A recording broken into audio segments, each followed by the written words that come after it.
can't say for sure. My 7-year-old brain must have had some inkling of the metaphorical power of the moment. Here was my elderly grandmother performing mental feats I would never be capable of.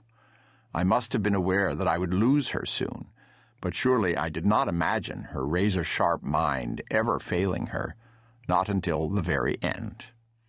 Perhaps it was my first poetic insight. My Grammy was the wonderful one-horse shay. Then there was my dad. Grammy must have passed on her poetry-loving genes to my father, for he devoted half of his professional life to producing Shakespeare's plays in a succession of theater festivals in Ohio. As a result, my own childhood was awash in Elizabethan verse, and although my dad poured most of his energy into rehearsals and performances, we usually had him to ourselves at bedtime. He would read aloud to us from either the funny papers, from a fat collection of stories called Tellers of Tales, from Kipling's The Jungle Book, or best of all, from a series of bright orange volumes for kids called Childcraft. One of the Childcraft books was a collection of poems.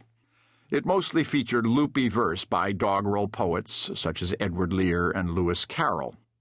None of the poems was especially complex or challenging, but we would request them over and over again. I can still rattle off several lines from memory. Once there was an elephant who tried to use the telephant. No, I mean an elephone who tried to use the telephone. Or my favorite, I never saw a purple cow, I never hoped to see one, but I can tell you anyhow I'd rather see than be one.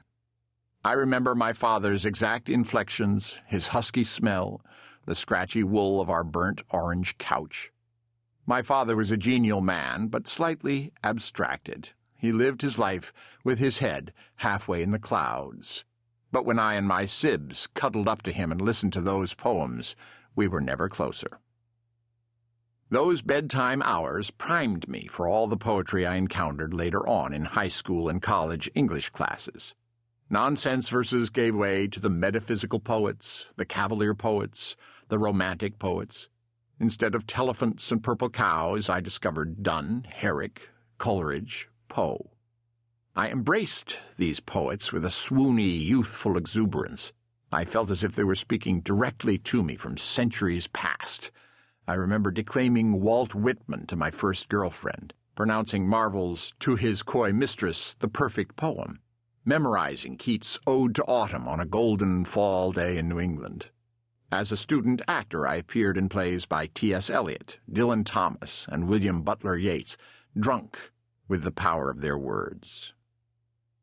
None of this made me an authority on poetry, nor even much of a scholar, but it made me a poetry lover, a lifelong seeker of poetic experience, whether reading, reciting, or listening to great poems.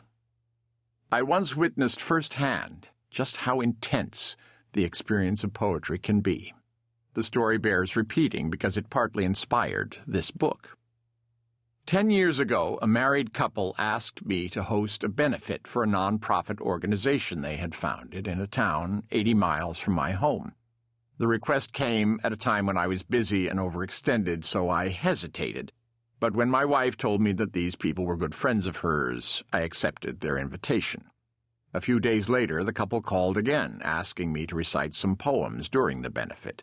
They said they would choose them for me. Once again, I dutifully agreed.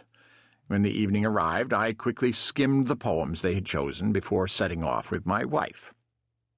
The fundraiser was for an organization that fostered creative approaches to educating autistic children. Every single person at the event was the parent of at least one autistic child.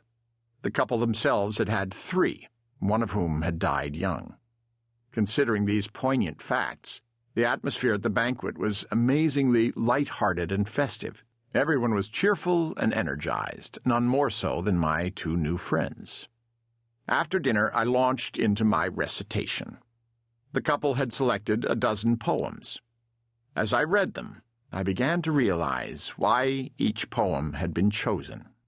Each had something to say about the plight of the parents in the audience and the struggles of their children.